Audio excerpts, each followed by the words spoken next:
David Byrne's American Utopia is the salve we all need right now.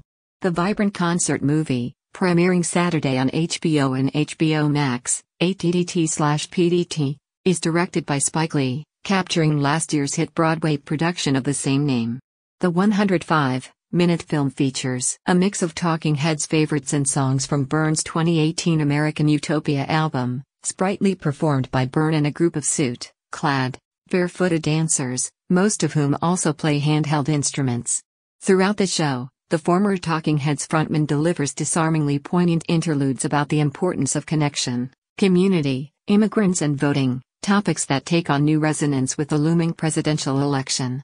For Byrne, 68, his experience performing Utopia was as life-affirming as it is to watch. People would ask, "Don't you get bored doing the same show every night?" "Not that one," Byrne says over Zoom. "Everybody feels really great doing the show. It's hard to explain. The songs, the choreography, everything we do generates that kind of feeling."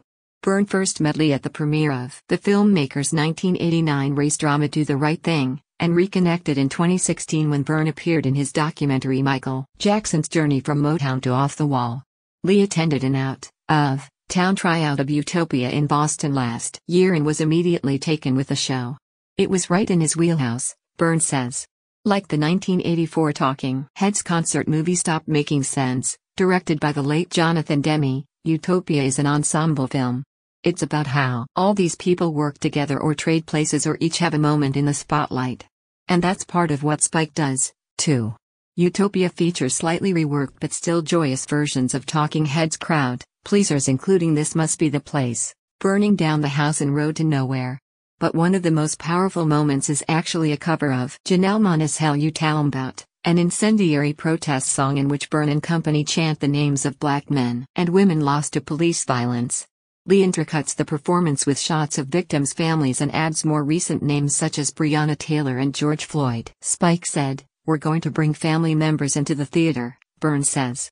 The song itself is very emotional, and seeing those people whose sons and daughters had been murdered, I just thought, what is going through their heads? What a loss these people have had, and how strange it must be to see a white guy of a certain age shouting out their child's name. I was very moved by that experience.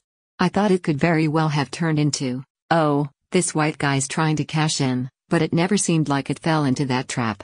Byrne attended a number of bike protests for Black Lives Matter in New York this summer. Bicycles are his preferred mode of transportation, and he frequently biked to the theater during Utopia's nearly 5-month run, but the musician landed in hot water last month when a clip resurfaced of him online in blackface. The promotional video was shot for Stop Making Sense in 1984, as Byrne interviewed himself and portrayed a number of black and brown journalists.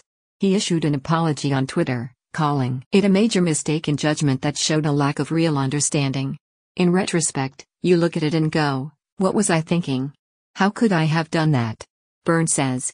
"But rather than trying to have YouTube take it down or come up with some excuse, I thought, let me just be really transparent and go, I did this. I'm ashamed of this. We all do grow and evolve and change, and let's hope that we can all be understanding in that way."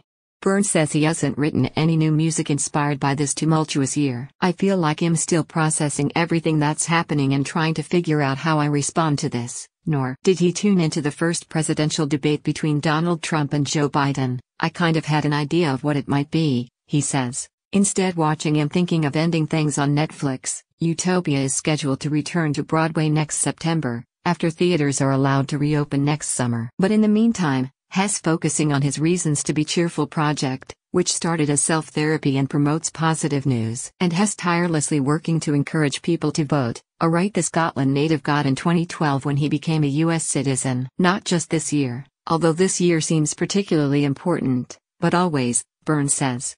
"The actual voter turnout is kind of shameful. People died to have the right to do this. Black people, women, all kinds of people have worked so hard to get this. And now to cavalierly go, I don't feel like showing up or am busy that day. Your duty is to participate in this country or don't complain. Just shut the expletive up. If you're not gonna vote, forget it."